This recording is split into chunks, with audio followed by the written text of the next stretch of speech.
Let us march on ballot boxes. For this is the way we are going to straighten up the South and the nation. Let us march on ballot boxes until brotherhood is more than a meaningless word at the end of a prayer, but the first order of business on every legislative agenda. Let us march on ballot boxes.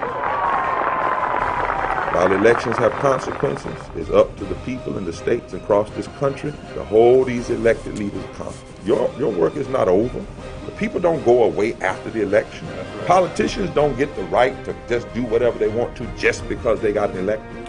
Because even if you're elected, it does not give you the authority to run roughshod over our Constitution and the deepest moral values. And we will always plant our feet in those constitutional values and plant our feet in those deep spiritual and religious values.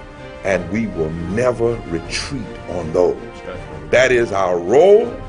We have shown what is possible to do in North Carolina. We have only just begun. We have no intentions of letting up.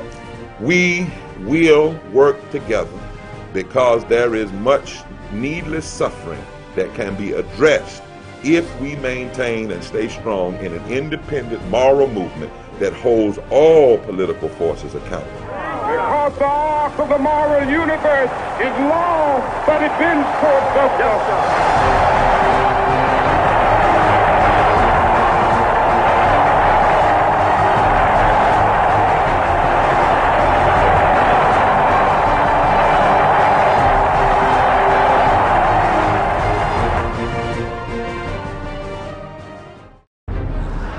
Truth is that every movement that ever changed America began when the electoral politics, the majority, even the law, was against them. The abolition movement didn't have the majority with them or the politics when it began. The women's suffrage movement didn't have it when it began. The fight against lynching, legalized lynching, didn't have it. The fight for Social Security, the fight to battle to end segregation and Jim Crow, the campaign in Birmingham, the Greensboro sit-ins, Selma, the 1964 Civil Rights Act, the 65 Voting Rights Act. None of these efforts were popular. None of these efforts had the Gallup poll with them. None of these efforts had the political sway with them. But what changes the country and what changes the world is not just electoral politics, but moral movements that change the atmosphere in which the electoral politics has to exist.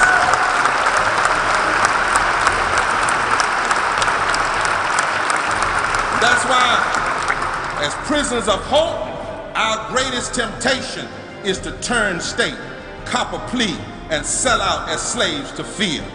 We've seen the extremists. We know who they are. They are petty, they are mean, they are irrationally sure of themselves. But the mean-spirited extremists, Dr. King told us, are not our greatest enemy. Our greatest enemy is the temptation to give in to fear. Fear of terrorists, fear of losing donors, fear of offending, fear of staying true to what we know is right.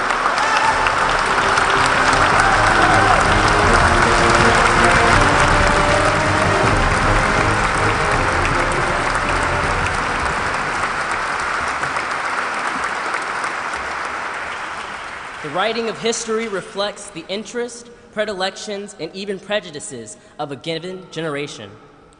This means that at the present time, there is an urgent need to re-examine our past in terms of our present outlook. The eloquent words of Dr. John Hope Franklin brought me to reflect on how our past through a lens of our present.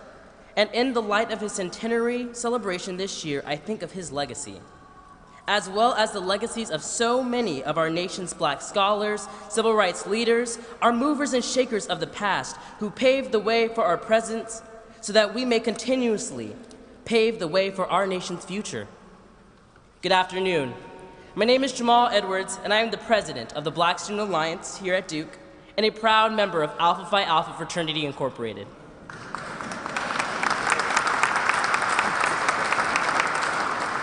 Thank you. And as I re-examine the past with the theme of this year's commemoration in mind, it brings me to think about the leaders of the civil rights movement, particularly Dr. Martin Luther King Jr., who was dignified in his dissent of normalized racial oppression. Dignity through dissent.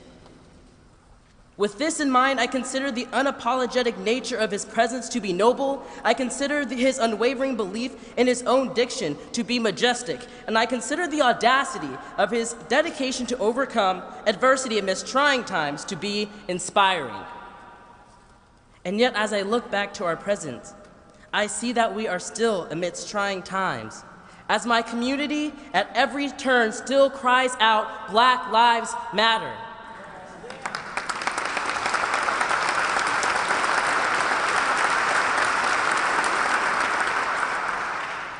And with this cross-examination between the past and the present, it is clear that the call for advocating for our communities must continuously be answered.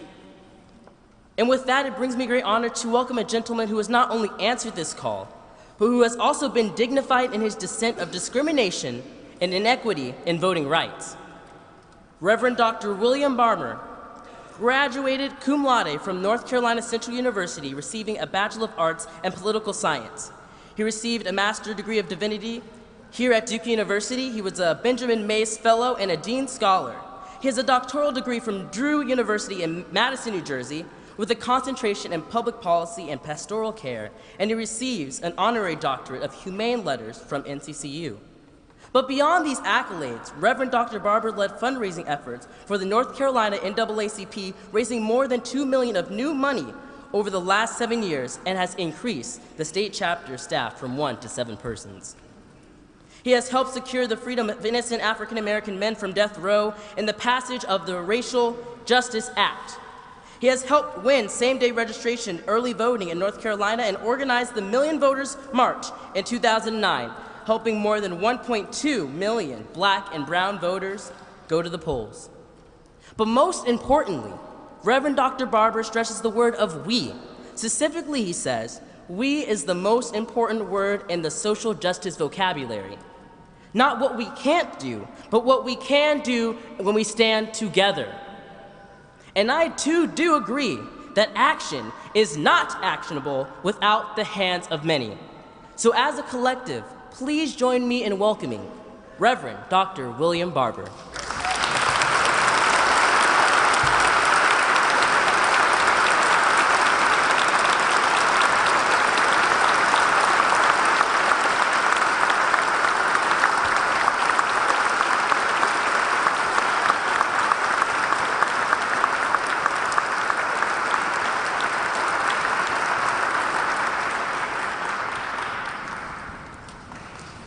Walk with me, Lord.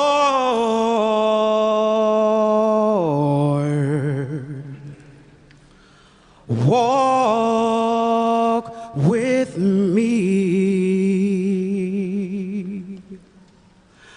Walk with me, Lord.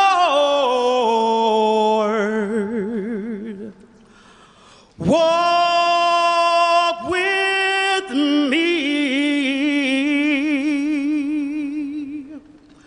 while I'm on my pilgrim journey.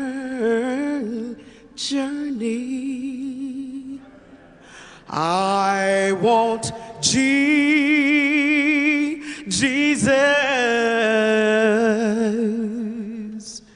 to walk with me.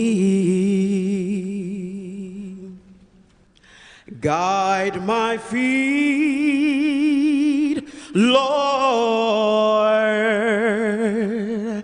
Guide my feet.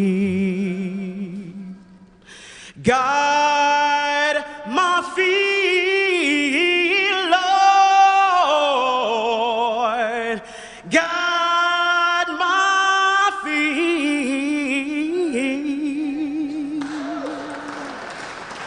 while I'm out here and I am fighting for justice. I need Jesus to guide my feet.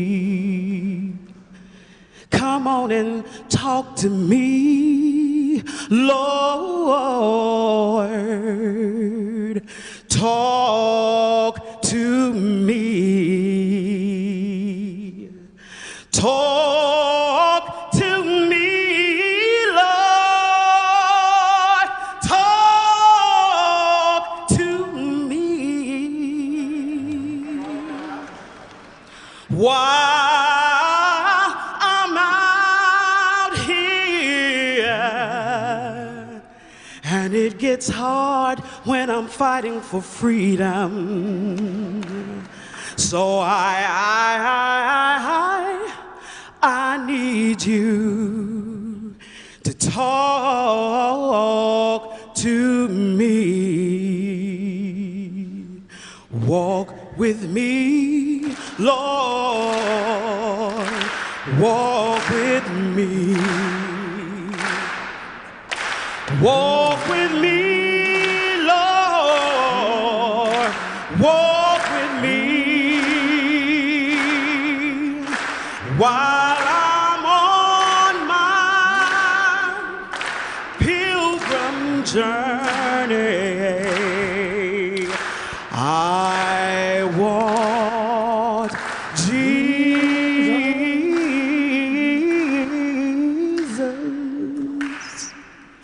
to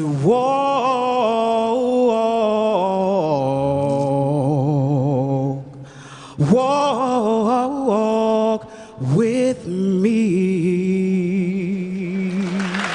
Amen. Amen.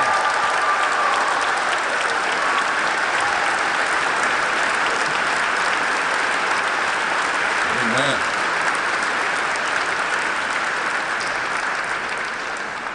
I was at a church in Goldsboro called Greenleaf Christian Church. Somebody would say, let the church say amen.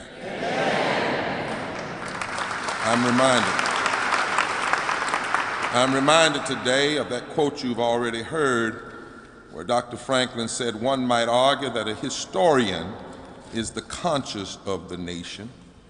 And then to his son, he said, I think knowing one's history leads one to act in a more enlightened fashion. And I can't imagine how knowing one's history would not urge one to be an activist.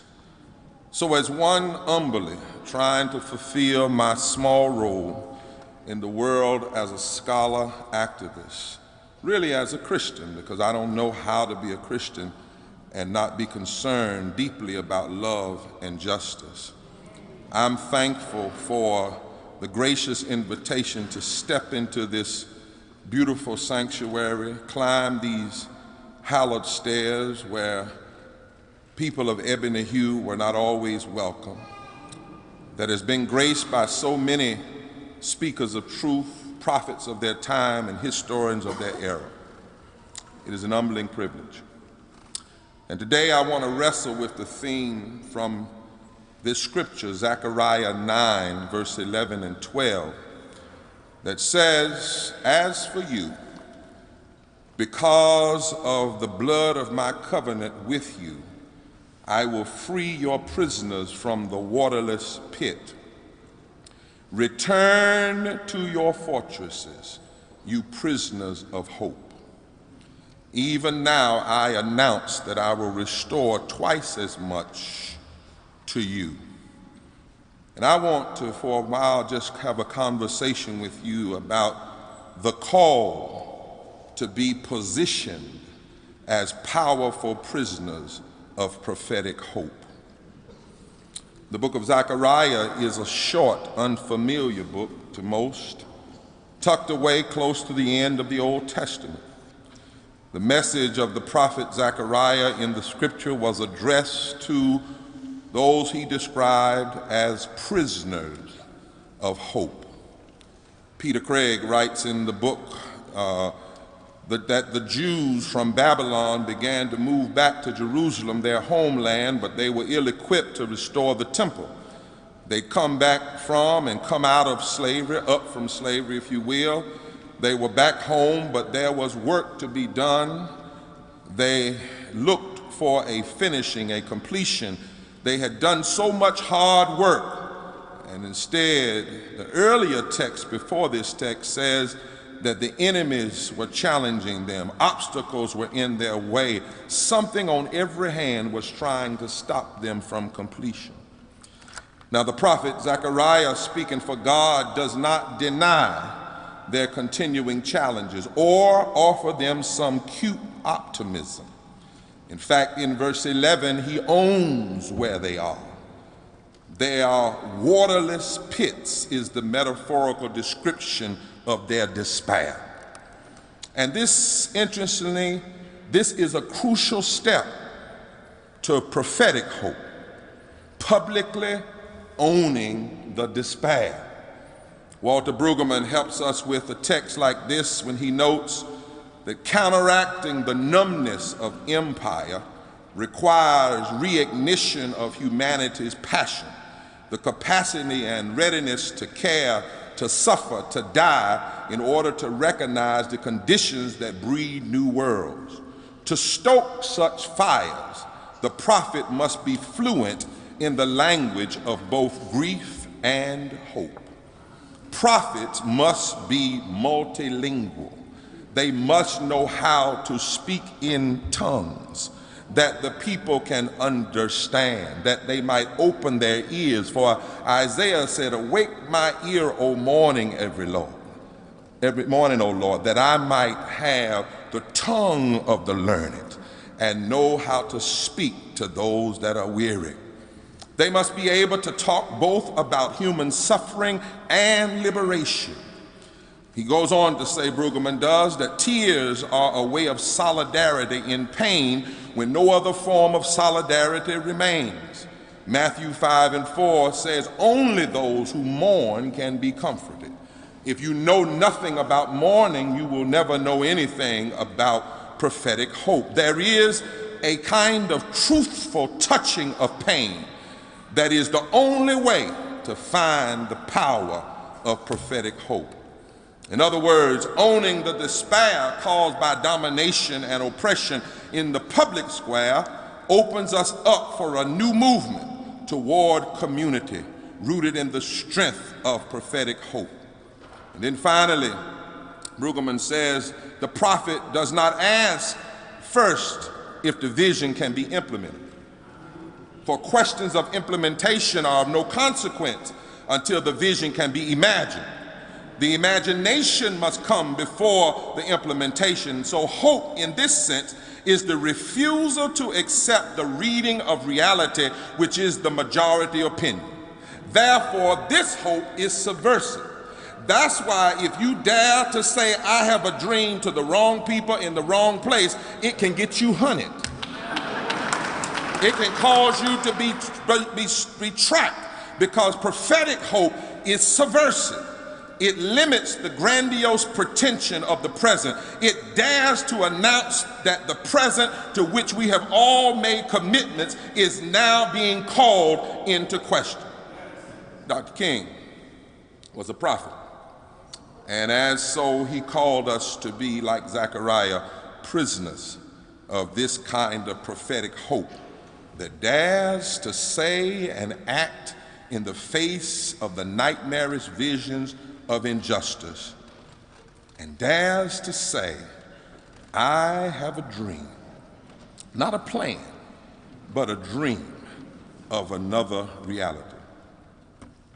Today, I want to lift some of the words from some of the sermons of Dr. King, which, like Zechariah, we hardly hear in this season. I want to lift the sermons from 67 and 68.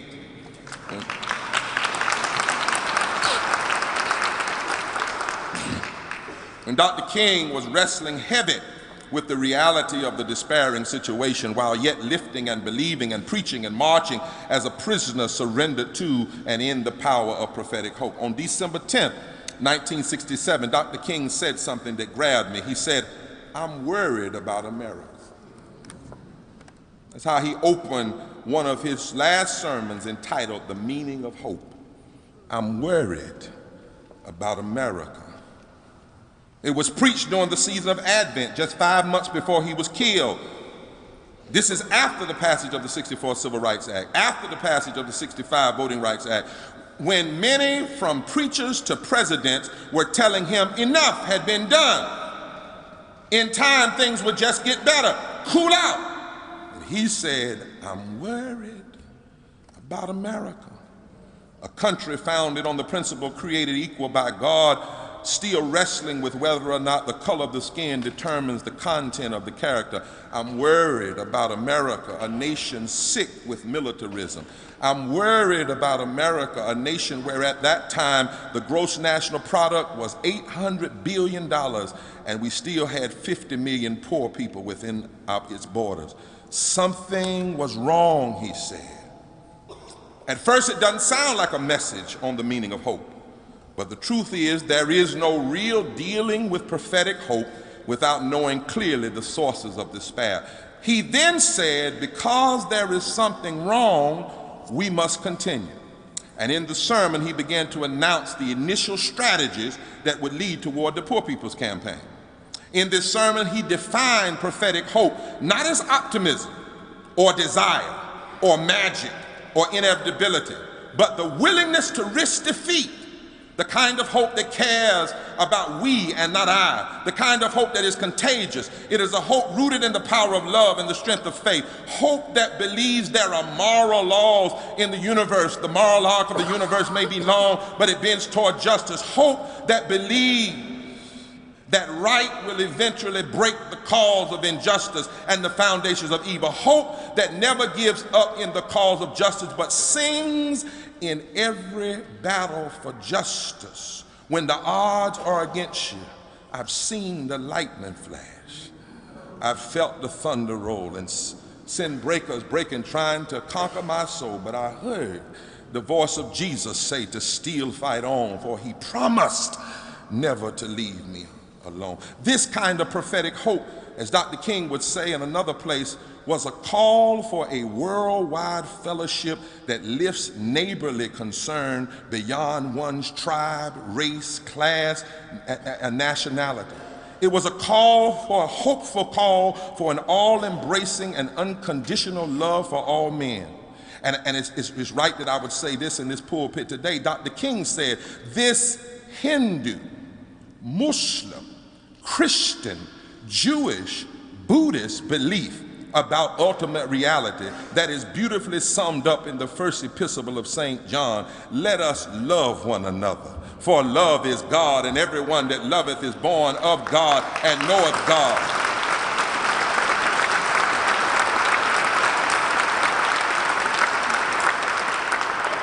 This hope is our ability to recapture the revolutionary spirit and go out into a sometimes hostile world, he said, declaring eternal hostility to poverty, racism, and militarism. I want to suggest today, Bob, that we need to make contemporary Dr. King's legitimate anxiety. I see today Bob Zellner and Al McShirley, two men who worked with Dr. King, and I want to suggest today that we still ought to be worried about North Carolina.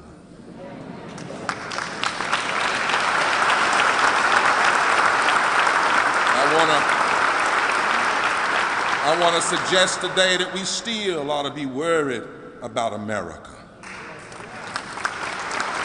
And we ought to recognize that we even now need the witness and the power of prisoners of prophetic hope once again in our country and in our world.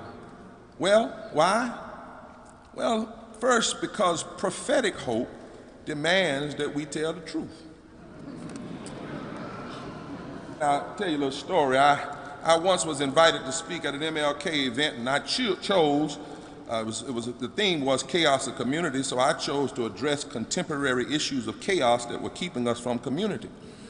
And afterwards, I received a letter that they had invited me to talk about Dr. King's peaceful activities and not to address contemporary political and social issues that had offended some of their funders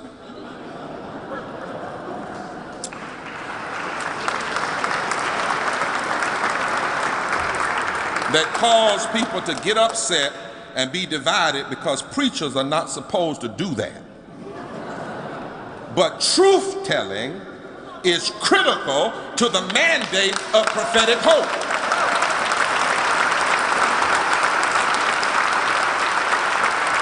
Only the truth can set us free. Abolitionist William Lloyd Garrison was once rescued from being lynched by a pro-slavery mob when the mayor of Boston, not in the South, of Boston, had him thrown into jail. And while incarcerated, Garrison wrote on the wall of his cell, William Lloyd Garrison was put into this cell Wednesday afternoon, October 21st, 1835, to save him from the violence of a respectable and influential mob who sought to destroy him for preaching the abominable and dangerous truth that all men are created equal. And when somebody asked him would he moderate his truth, he said, "Tell a woman who sees her child in a burning house to be moderate, but never again ask me to be moderate when it comes to the issues of speaking truth to power about injustice." And we need to hear this, because for so many of us, morality is merely group consensus. In our modern social lingo, the morals are accepted as the right way. We have unconsciously come to believe that right is discovered by a Gallup poll. The reality is truth is messy. Truth-telling is messy, and it will mess with us, and it will mess with the systems around us, which is what makes it so troubling and sometimes dangerous. I know there are those who say our concern as the people of God should be private, soul-saving, private devotion, private praise, private and personal morality that addresses the issues of the inner man only. Now, I'm not against pastoral inner man dealing, but those who would limit the moral voice of the faithful to the categories of abortion, homosexuality, prayer in the school. I know there are those who espouse some kind of weird theology that places God on the side of private ownership at the expense of the poor, rugged individuality, mass gun ownership, and support of the death penalty and war, and which they claim is divinely sanctioned. Yeah, I got it. I know where we are. I know where we are. That's why I'm worried about America. They say the church faithful should have no real voice in social justice and liberation, but I want to say this form of pharisaical hypocrisy dismisses too liberally the weightier matters of faith. To be a true conservative is to conserve love and justice and mercy, which are at the heart of the gospel.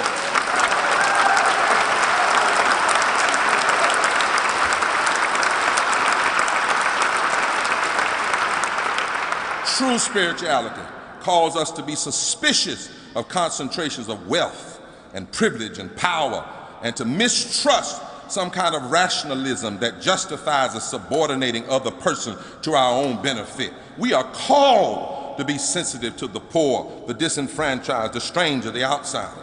I had a professor here that used to mark my papers up quite red. His name is Dr. William Turner.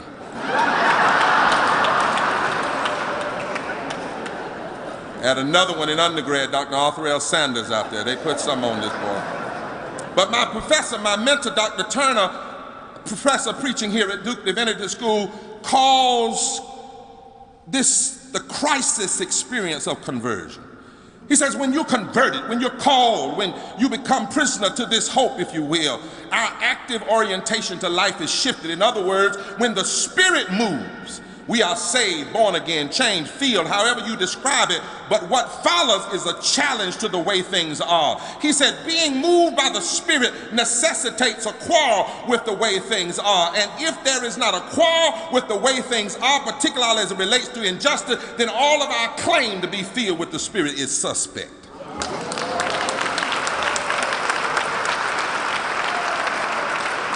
Dr. Lisha said to us in a sermon on Dr. King One day, for instance, it wasn't his message about love and truth that was the problem for Dr. King. That wasn't the problem. The problem is where he chose to preach it, who he chose to say it to, and the systems that he chose to critique through the lens of love and justice. That's what made him a threat, the power structure. And so to honor the legacy, let's speak some truth. Truth is, in North Carolina and America, we still need to deal with the realities of poverty. Dr. King warned us, 1968, March 14. He said there are two Americas. One America is beautiful for situation. In this America, millions of people have milk, the milk of prosperity and the honey of equality. But there's another America. This other America has daily ugliness about it that transforms the buoyancy of hope into the fatigue of despair. MIT's Professor Otto Schwammer says there is a blind spot in Americans' economic theory today. It's called consciousness. He said our refusal to have an economic theory that looks and sees that we are all integrated. You know, right now, you talk to my friends over at the Poverty Center, they'll tell you, in the richest nation on earth, we are the richest nation ever. We have more poor people than any other moment in our country's history. Our poverty numbers, especially child poverty numbers, are far higher than any other advanced Western democracy. We add to that now the greatest gaps between the rich and the poor since we began collecting data 5 decades ago. We began a war on poverty in the 60s. It began to drive the numbers down. We shut it down. It was the quickest war we've ever fought. And our income equality now is documented to be the highest in the so-called advanced world. We've also become the least economically mobile, so if you're born poor, you're more apt to stay that way. The Poverty Center notes further that the South, North Carolina, Alabama, Georgia, Tennessee, Virginia, Mississippi, Louisiana, the South, South Carolina, is the native home of American poverty, where we have more poor people and more political leaders that are utterly untroubled by it. In fact, are against any programs to help the poor.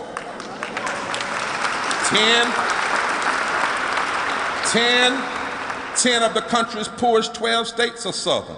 Though about 15% of Americans live in poverty, generally in North Carolina, over 1.6 million people live in poverty, and that's just using the limited poverty standard and not the living wage standard, and 600,000 of them are children, and over 35% of them are African-American children. And the poorest counties in America are in so-called red states, led by and represented by politicians who are the most ardent opponents to the program that would help the poor right in their own districts.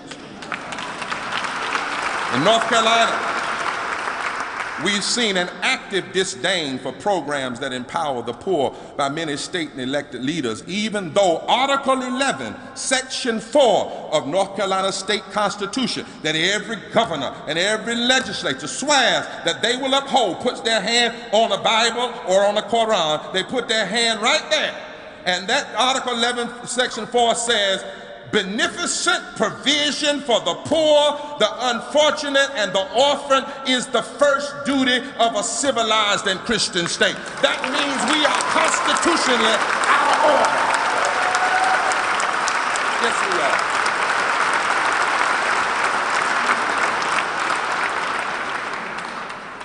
Harvard did a study and asked Americans what did they believe was the gap between the average U.S. worker and the CEO. Most people said 30%. The study found out it was 30 times greater in 1960s. It's 350 times greater today. Half the jobs in this nation pay less than $34,000 a year, according to the Economic Policy Institute. A quarter pay below the poverty line for a family of 4, less than $23,000 annually. And you have people that don't even want to raise the minimum wage. Another study noted that children born into low and high income families are born with the same abilities, but they have very different educational opportunities. By some estimates, the gap today is twice as large as it was 2 decades ago. And rising income inequality breeds more inequality in educational opportunity that in turn translates into a waste of human talent, a less educated workforce, slower economic growth, and even greater income inequality. In other words, it costs us more not to address poverty than it does to address poverty. That's the point.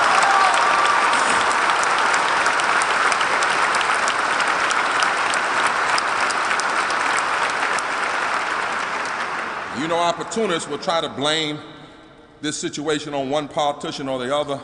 The truth is, we need a contemporary moral vision that's committed to economic sustainability and ending poverty by fighting for full employment, living wages, the alleviation of disparate unemployment, a green economy, labor rights, affordable housing, targeted empowerment zones, strong safety nets for the poor, fair policies for immigrants, infrastructure development, and fair tax reform. We must tell the truth.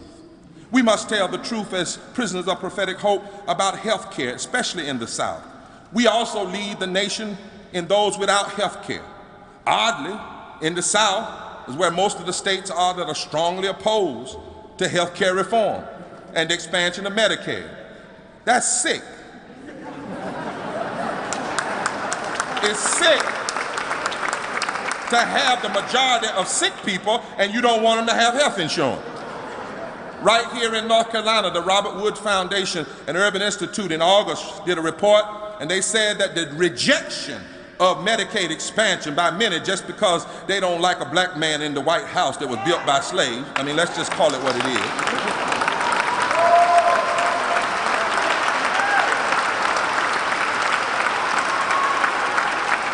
See, it doesn't make any sense. It doesn't make any sense for a politician to be against free health care for other folk when you get free health care just by being elected. It doesn't make any sense.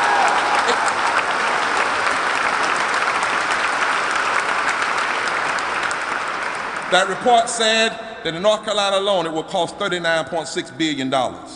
You asked the new Chancellor for Medicine whether or not Duke needs Medicaid expansion and what problems it's causing our hospitals across this state, and some of our rural hospitals are threatening closing or have closed.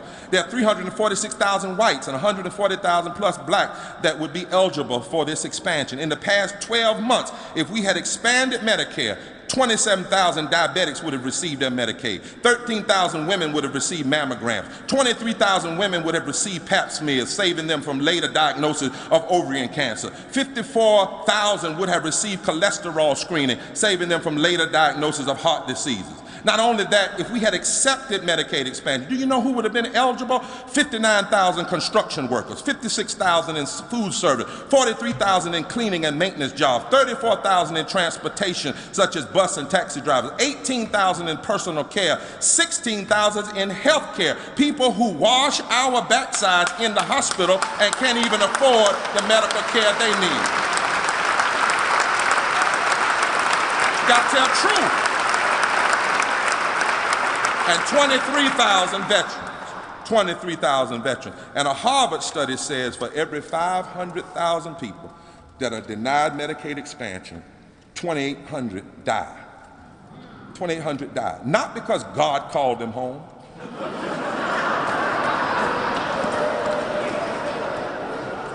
But because of the signature of a politician. Another study says 1,400. One of the media said, well, there's another study that says 1,400. Well, 1,400 or 2,800, that's still 1,000 people dying.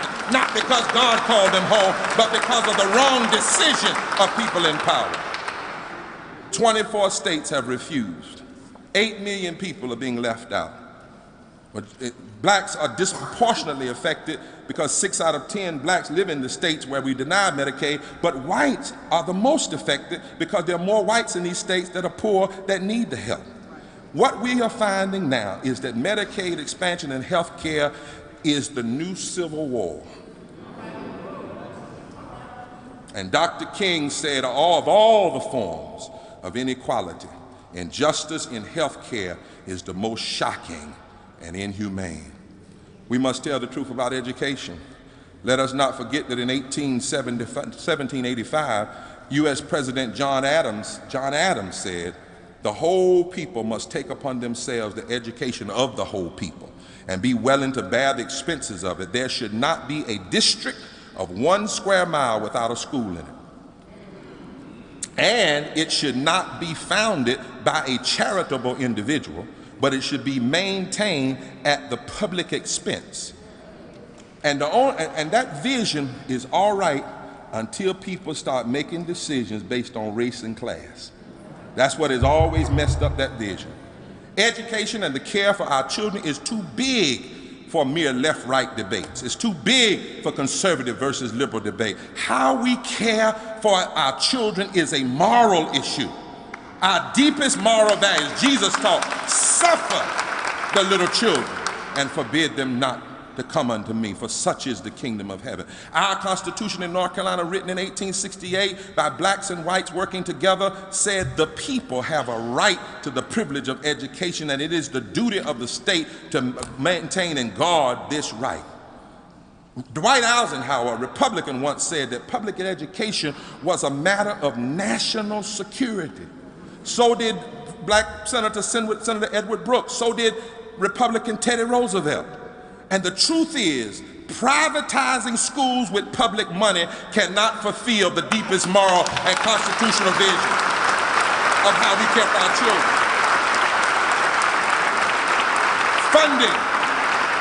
Funding schools with property tax is a formula that's inherently unequal, and it says that a child's education will depend on the size of the mortgage his family or his mama or his daddy can afford. That does not fulfill our deepest moral and constitutional vision. 60 years after Brown, accepting high poverty, resegregated schools cannot fulfill the deepest moral and constitutional values for how we should care for our children.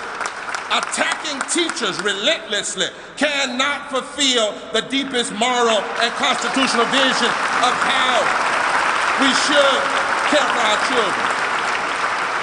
Using political power to settle scores rather than ensuring the promises of our Constitution cannot fulfill the deepest moral and constitutional vision of how we should care for children.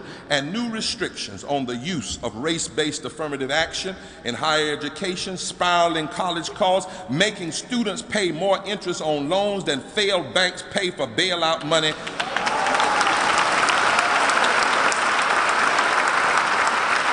This cannot fulfill our deepest constitutional and moral. We must tell the truth about mass incarceration and the brokenness of the criminal justice system, not just the flashpoints. Sure, we know Ferguson, been there, marched there. We know about New York and Garner, marched there, been there. We know about Jonathan Farrell. We know about situations right here in Durham. We know, sure. But we must tell the truth about the whole system. In his book, Punishment and Inequality in America, sociologist Bruce Weston shows that prison is the dominant and most formative institution in the lives of poor black men in the United States. That's just wrong. Crime among young black men has plunged while incarceration has increased. Today, 5% of the world population is in the United States, but we have 25% of the world's prisoners. China has 1 billion more people than us. We have 1 million more prisoners than China. African Americans now constitute 1 million of the total 2.3 million incarcerated population. If you add that to brown people to that, it's even more. African Americans are incarcerated at nearly 6 times the rate of whites, according to the State of the Dream. Together, African Americans and Hispanics comprise 58% of all prisoners in 2008, even though African Americans and Hispanic only make up somewhere near 25% of the population. In drug sentencing, about 14 million whites and 2.6 million African Americans report using an illicit drug. Sometimes when I see that, even as serious as it makes me laugh, because I'm like, why did all these white folk tell what they were doing? But anyway, 14 million, and yet 5 times as many whites are using drugs as African Americans, yet African Americans are sent to prison for drug offenses 10 times the rate of whites. African Americans represent 12% of the total population of drug users, but 38% of those arrested for drug offenses and 59% of those in state prisons for drug offenses. And the issue is even broader than, it's not that we want more white people arrested for drug offenses. In reality, what we want is people treated for the disease and not just arrested for nonviolent crime.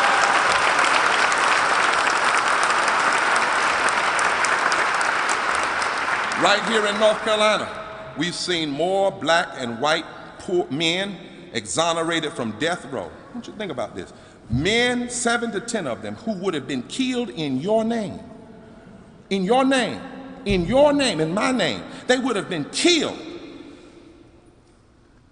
In more, we've had more than any other state in the country, while we have legislators repealing the Racial Justice Act. Michelle Alexander calls the prison industrial complex the new Jim Crow. And James Cone is more explicit. He calls it the lynching tree. And fairness in the criminal justice system, by addressing the continuing inequalities in the system and providing equal protection under the law for black, brown, and poor white people, must be a part of our vision. We must tell the truth about the attack and the abridgment of voting rights. Justice Ginsburg, on June 25th of 2013, sounded like a prophet on the day when 5 justices wrongfully struck down the key element in the Voting Rights Act, Section 4. They struck down that section whose words were written with a pen filled with the blood of the martyrs. And Justice Ginsburg couldn't contain it. She said, hubris is a fit word for today's demolition of the Voting Rights Act. Throwing out pre-clearance, the Section 4 formula, when it has worked and is continuing to work to stop discriminatory changes, is like throwing away your umbrella in a rainstorm because you're not getting wet.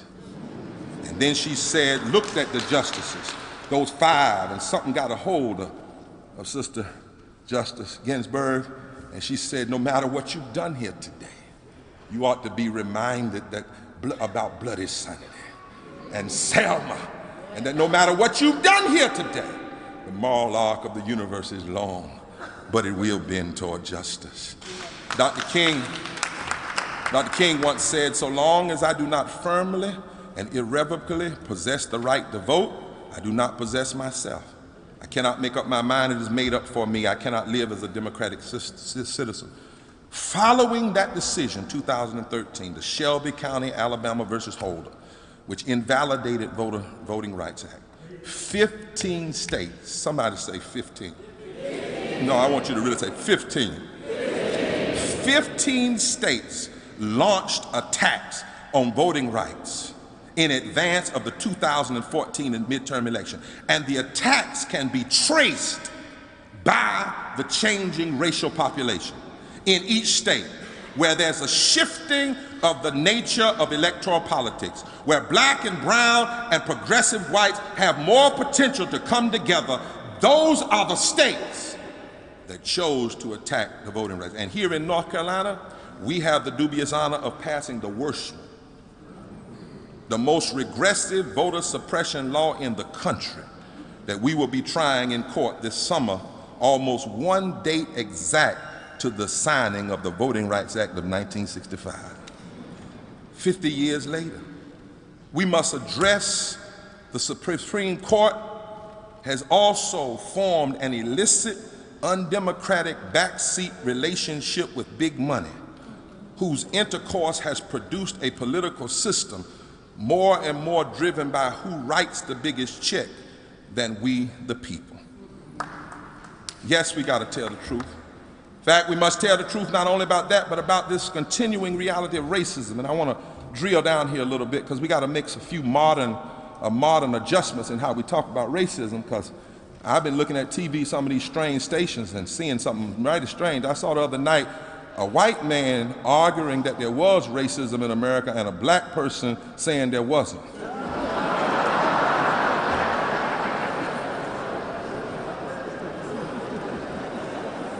Now, I had heard about the house Negro, but I had never. I mean, even if you disagree, even if you're ultra-conservative, you can't just with your mouth? How can you say? And Dr. King always advocated that people look deeper into the well of racial disparities with an analysis that goes beyond surface explanations and symbolic remedies. And this is more true today than it was in the 1960s because we don't have the signs and the signatures up. Sometimes, you see, we make the mistake. We only consider racism to have shown itself when we catch somebody using the N-word. We only wonder, is it race perhaps a factor when an unarmed young black man is killed by the police and protests raised in that street? That's the only time, sometimes even the media wants to talk about race. In fact, I've almost stopped answering interviews about that. Call me when you want to talk about the budget. Call me when you want to talk about health care and public education. Because there's a book entitled Racism Without Racists. Let me drill down a little bit, Andre. And this conclusion must become a part of our critique. The author notes, we have virtually run out of racists today.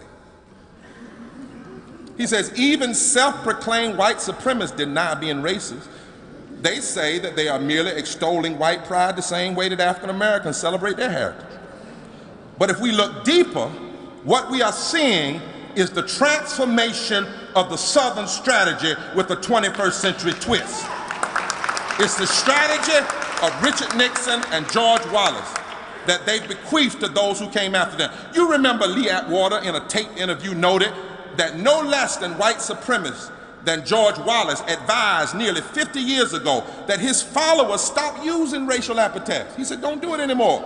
He said, instead, use words like socialism, law and order, neighborhood schools, social engineering, welfare, food stamps, cutting taxes, and forced busing.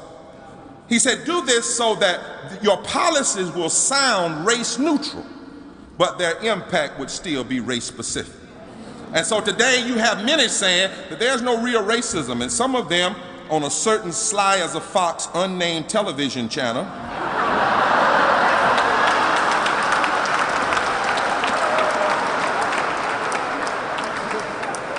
that purports to be fair and balanced while spending hours attempting to deny systemic racism with a smile.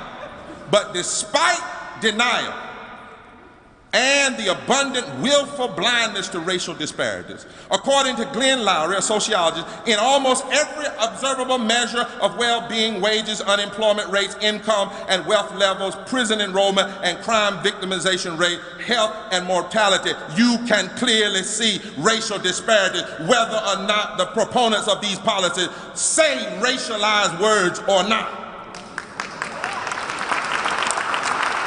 The author goes on to say, some try to say there are no races, and yet only the willful deaf cannot hear the dog whistle politics of calling President Obama the food stamp president, or a juvenile, which is what they call slaves, and said that's why you got to take care of them because they're childish, or calling him unfit, or calling him not a liar but a lie.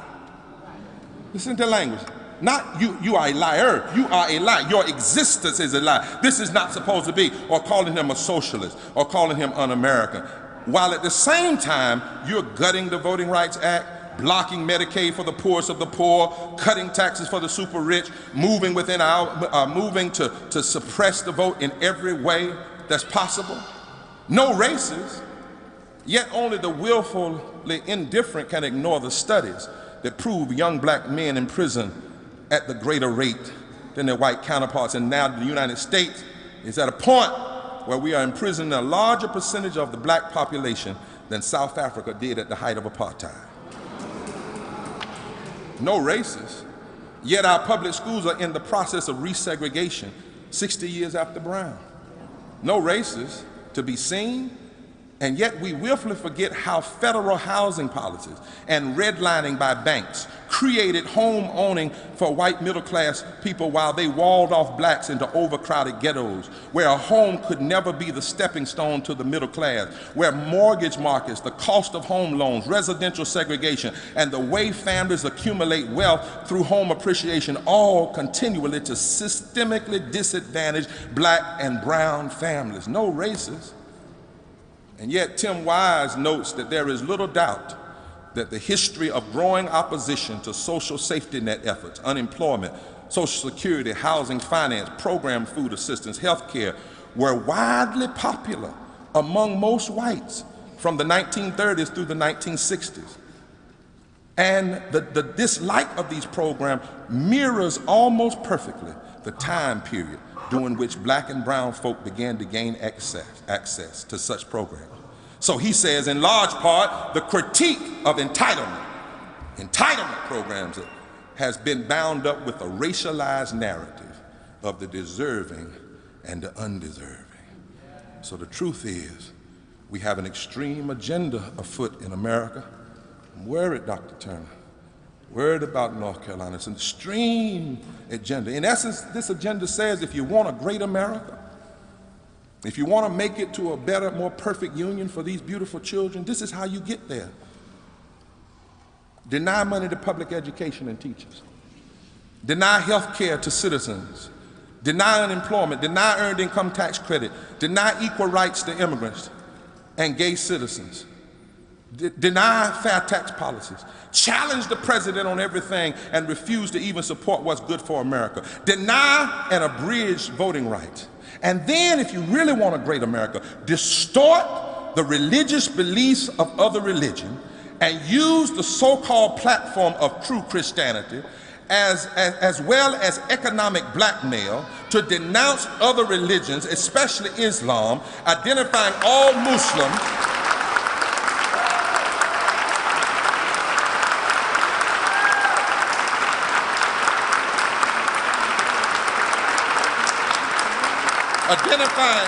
identifying all Muslims as insane terrorists in a similar way that white supremacists used to identify all black men as brutes and beasts and violent and racist.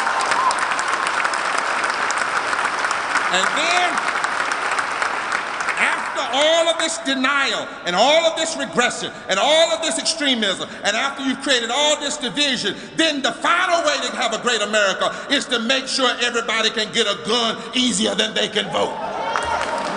I'm worried about America and North Carolina. And then we have to know the greatest myth of our time is the notion that these extreme policies just hurt a small set of people. But not only must we tell the truth, prophetic hope demands, secondly, that we refuse to believe that misguided politicians and mean money have the last word. Dr. King said we are called to be thermostats that change the temperature, not thermometers that merely measure the temperature.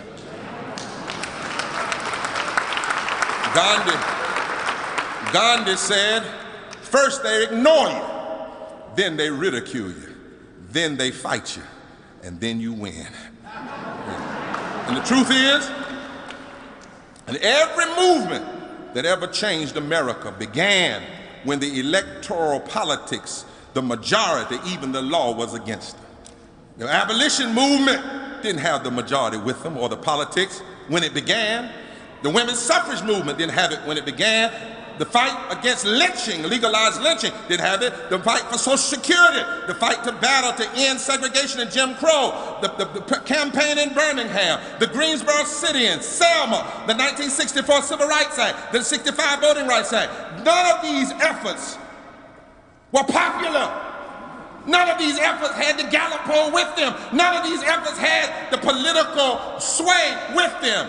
But what changes the country and what changes the world is not just electoral politics, but moral movements that change the atmosphere in which the electoral politics has to exist.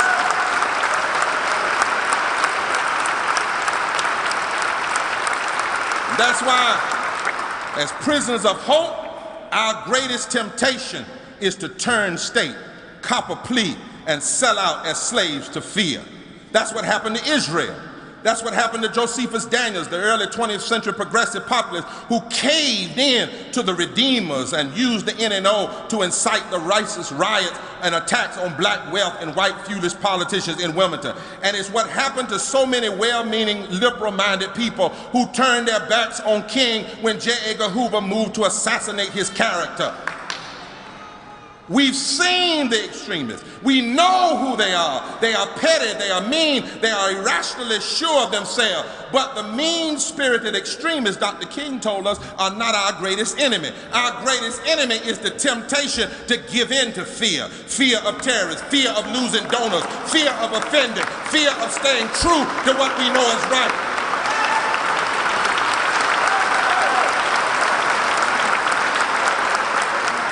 And sometimes the fear we have to fight is the fear that if we stay true, our enemies might be transformed and become our allies. Our role is not to put a finger in the wind and measure the wind. Our role is to change the wind.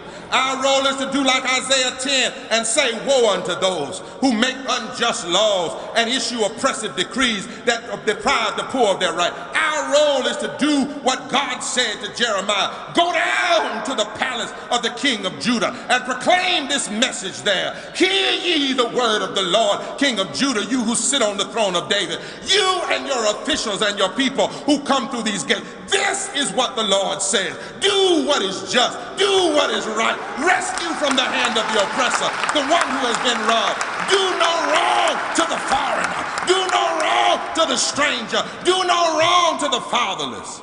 And do not shed innocent blood. Our role is to say, the Spirit of the Lord is upon me, for he hath anointed us to preach good news to the poor. He sent us to proclaim freedom to the prisoner, recovery of sight to the blind. Our job is to say to America and to North Carolina, you said on paper that the establishment of justice was the foundation of all your claims of freedom. North Carolina, you said on paper that the good of the whole is what is supposed to be the purpose of all political power. And since you said it, we're going to hold you accountable to it.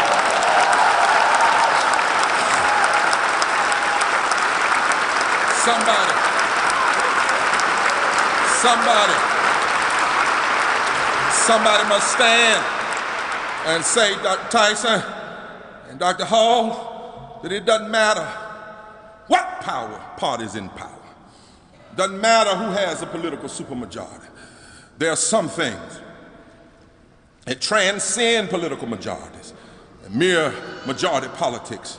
There are some things that transcend narrow categories of liberal versus conservative.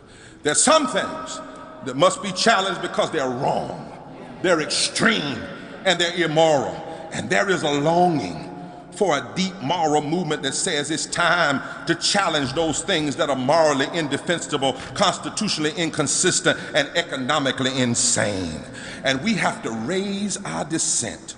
We must raise our dissent knowing that whether it is heard now or later, history has shown that moral dissent sows the seeds of change and justice that eventually blossom on the landscape of our democracy. We must raise our moral dissent because it's our calling to do. We must raise our moral dissent because to live life without standing for justice is a waste of air, breath, and precious time. It's our time. And so I'm glad today to be a part of a generation of moral dissenters.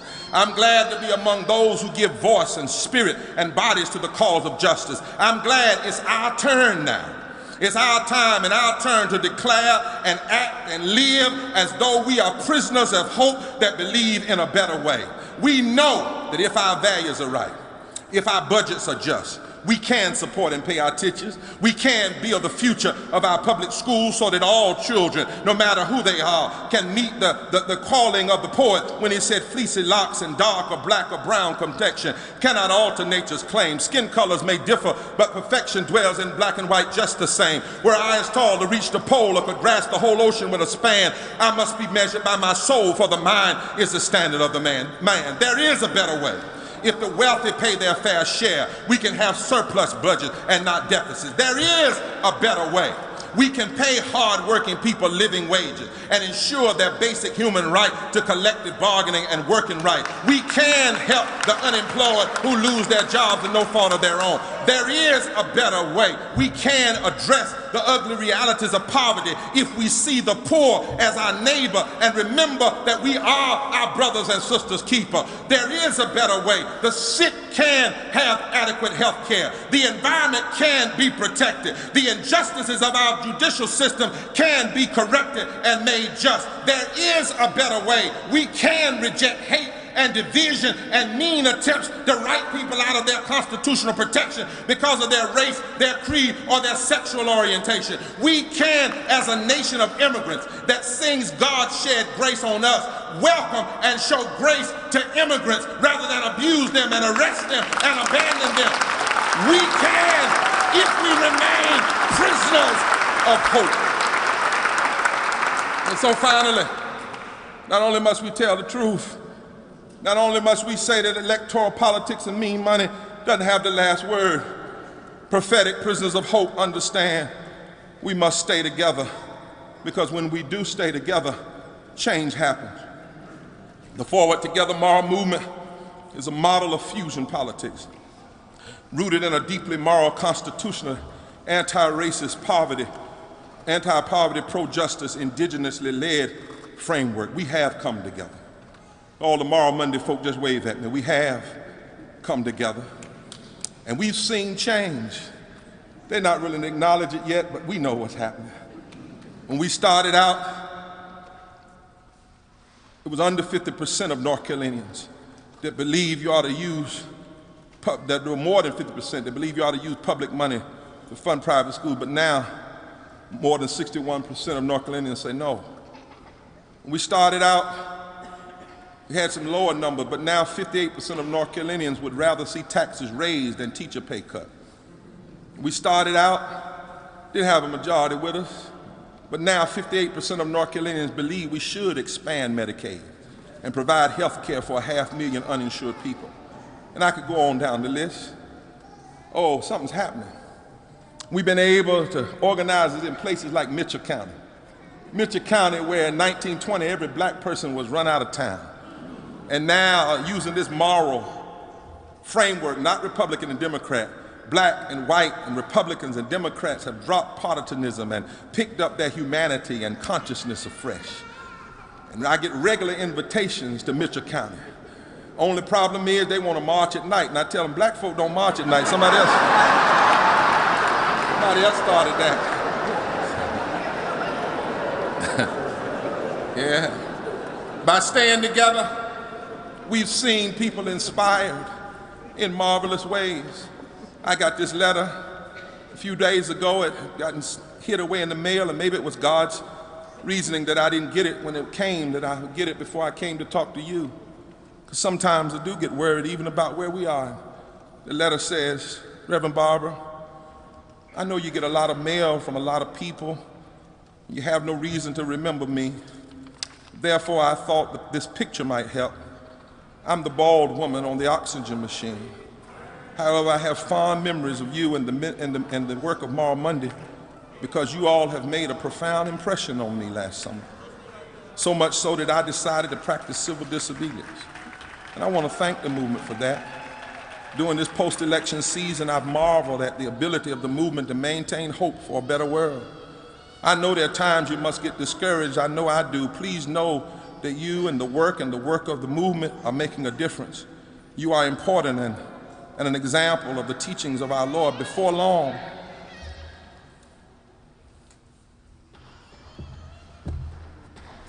I'll be entering hospice care. And I probably won't see you again. But I'm grateful that I lived long enough to be a small part of the Moral Monday movement. And I take hope from the words of Dr. King that indeed in time, the moral arc of the universe will bend toward justice. And so, my friends, let's heed Zechariah. Let's heed Dr. King. I believe we are possibly in the embryonic stages of a third Reconstruction in America. And if we come together even the more, if we return to our fortresses as prisoners of hope, there's no telling what God's going to do. But we come as prisoners, not individuals, plural. And I stop by to tell you that the Forward Together movement is no ways tired. When we left Raleigh, we've been moving all over the state and even in other states. And right here, we're getting ready to march and protest again and litigate again and raise our dissent again on St. Valentine's Day when we remember the love that is always at the heart of justice. Our Fusion Coalition will gather in Raleigh for another mass moral march and People's Assembly. Our agenda is clear. Our partner organizations are more committed than ever. We are black, we are brown, we are young, we are white, we are old, we are rich, we are poor, we are Republican, we are Democrat, we are independent, we are Christian, we are Jews, we are Muslims, we are Hindus, we are people of faith, people not of faith, business owners, labor leaders, doctors, the sick, and we're coming back to Raleigh in the dead of winter to say we will still be here. Together, together, together. As prisoners of hope, we're not going to give up. Together, we're going to say to this state, reverse your attacks on voting rights. Together, receive federally funded Medicaid. Together, raise the minimum wage and index it with inflation. Repeal regressive taxes that hurt the poor and working people. Restore cuts to public education and raise teachers' salary. Reject the voucher system that drains millions from our already strapped public school. Reject the attack on women's health and environmental protection. Repeal the death penalty and restore the Racial Justice Act. Reform the criminal justice system as well as policing to ensure fair treatment for African Americans, poor whites, and other minorities. Realize just and fair immigration reform. Respect the constitutional right of all humanity, regardless of their race, their class, or sexuality. We are no ways tired. And on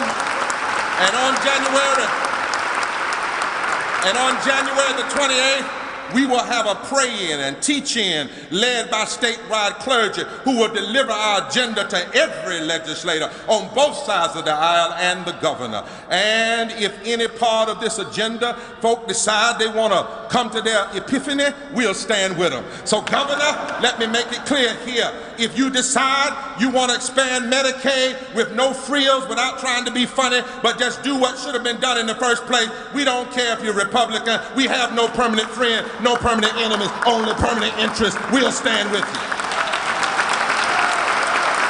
Because we are prisoners of hope. We're going to pray together. We'll work together. We'll raise our moral voice together for the soul of this nation.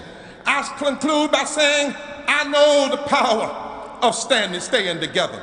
I know it biblically. Can I preach just a minute, Dr. Power? I know the power of staying together.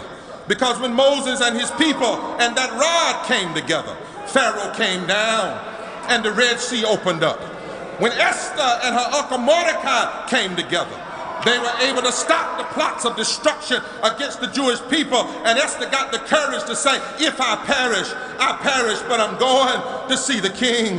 When David and his rock and his slingshot and his faith came together on a battlefield, Goliath fell. And they tell me the next day that the headline read, the bigger they come, the harder they fall. Oh my God, I know the power of staying together. When Shadrach, Meshach, and in the black church, that bad Negro stayed together.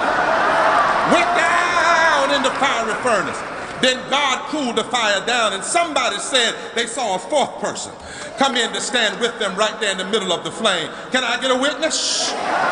When the disciples got together in the upper room, then and on one accord, then God gave them power to come out publicly and stand against domination. I know what staying together does biblically, but I also know what staying together has done historically. Truth is, when you hold on to truth and hope, justice has never lost. I didn't say justice hadn't been fought. I didn't say justice hadn't been beat up, but justice has never lost. During slavery, it looked like justice had lost. But when Harriet Tubman and Frederick Douglass and some Quakers and white evangelicals and Henry David Thoreau got together, they formed a fusion movement that brought about abolition. Women didn't have the right to vote, but when Sojourner Truth and Elizabeth Canton Staton got together, they won the right to vote. Plessy versus Ferguson looked like it had the victory. But when Thurgood Marshall got white lawyers and black lawyers and Jewish lawyers together, an all-white Supreme Court with one member who had been a part of the KKK voted unanimously to tear down separate but equal. It looked like Jim Crow had beaten down justice, and it was going to win. But when Rosa Parks got together with Martin King and Bayard Rustin and all of the other people and Viola Luisa and white and black, they tore down the system of Jim Crow. I know what staying together does biblically. I know what staying together does historically. But I've got to tell you one more thing. I know what happens personally, because several years ago, some said I might never walk again. They said I might never get out of a wheelchair again. I was 30 years old, and it always depended on my legs. But I woke up one morning here in Durham, and I couldn't move. They rushed me to the emergency room. I spent 3 months in bed, not knowing if I would ever get up again. For 12 years, I was in a wheelchair or on a walker. But over those 12 years, something happened. My mind got together. And then my mind got together. Then my doctors here at Duke got together. And my swim coach got together. And the therapists got together. And my nutritionists got together. Then the church got together. And the prayer warriors got together. My families got together. And we became prisoners of hope. I can jump now. I can march now. I can walk now. Yeah! Because when the prisoners of hope all get together, what a day! What a day when we all get together. What a day of rejoicing will be. We need those who know the power of being prisoners of prophetic hope led by the Spirit. We need you to stand up again, to speak up again, to come together again until justice is realized. Love is actualized. Hate is demoralized. War is neutralized. Racism, classism, and religious bigotry is marginalized. And the beloved community is actualized. Until then, you who are the prisoners of prophetic hope, return to your fortresses and stand up again and again and again.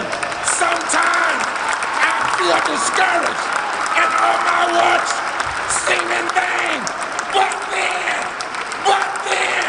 the Holy Spirit comes and revives my soul again.